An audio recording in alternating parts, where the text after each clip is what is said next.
effect does a mastectomy have on the cancerous stem cell then? Does that make a difference in treatment now that you've discovered the malignant stem cell? In principle, the cancerous stem cell resides within the tumor mass as a whole. And therefore, in principle, when you remove the tumor as a whole, you're removing not only the bulk population of non-stem cells, but the stem cells with it.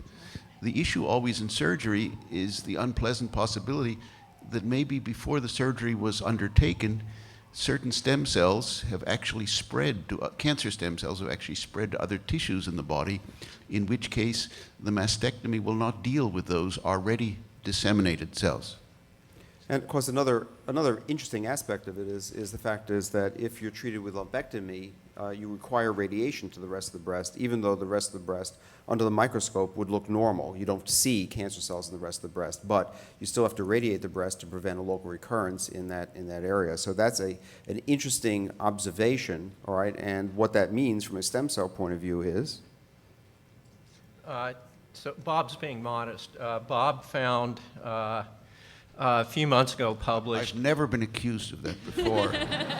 Well, he was modest in this case. What Bob found a few months ago is that the cancer stem cells seem to activate a program of migration where they migrate out from the tumor from the breast. And what happens with breast surgery, for example, with the lumpectomy and radiation, is that there are some residual cancer cells left behind by the surgeon, even locally in the breast.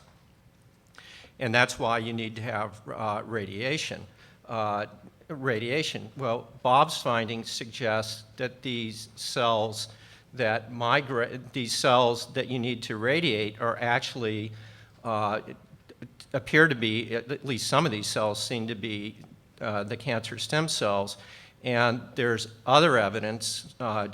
We heard Jenny Chang's data. There's data from our lab and many other labs that these cancer stem cells are relatively resistant to radiation comparatively. So the implications are these are the cells that are migrating out or have a propensity to migrate out from the tumor, and using a mechanism that Bob discovered. And once you understand a mechanism, at least gives you the hope that you can intervene therapeutically, and hopefully either Bob or someone else in this room or elsewhere where we'll be able to exploit this to actually improve the therapeutic outcome. And I just want to tie this conceptually, so you understand that, understanding the process can lead to interventions, such as we're talking about PARP inhibition as an intervention in extremely predisposed individuals that have BRCA1 abnormalities.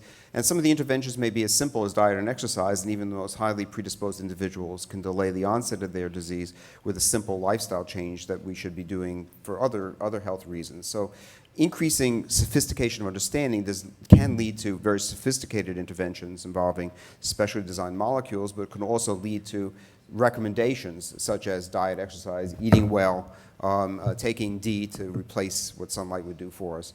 In the big picture, better understanding doesn't mean necessarily more confusion. It actually can mean greater clarity.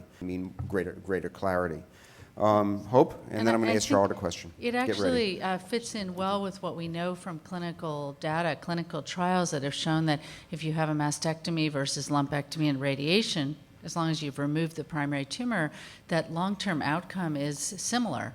And that goes along with the idea that really it's a systemic disease with these cells that potentially could have migrated elsewhere. And that's certainly with the rise of giving treatment after a diagnosis of breast cancer, adjuvant therapy has really decreased recurrence and improved survival for breast cancer in a really remarkable way. So understanding which cells we're targeting, who has the cells, what the new targets are is really critical, I think, to continue to improve our results with treatment of early stage disease. And it's actually kind of interesting because the radiation issue with radiation, these cells being relatively radiation resistant, also goes along with the idea that a mastectomy isn't better than a lumpectomy and radiation, because you're really killing the cells that are rapidly dividing that you can get rid of, but these sort of less rapidly dividing radioresistant cells are going to be there regardless of what extent of local surgery you have. Charlotte? Well, I was just going to make a comment that we've seen and we've shown that these cells, what makes them even, I think, trickier is that they don't divide very quickly, so they're not going to be targeted by chemotherapy, and they likely, presumably, like to live in areas of the body when they get out, in little environments that keep them protected and keep them safe, and these little niches. And I think one can make the argument that if we let these cells sit around in niches and they won't do anything, that's great. We want to prevent these cells from, once they get to that niche, to then sort of hijack that environment to grow out and form a secondary tumor. And so we're going to need more information to understand what it is about that secondary site in the bone marrow, in the lung, in that niche that actually regulates these cells and turns them back on so that they can fuel a secondary tumor to grow.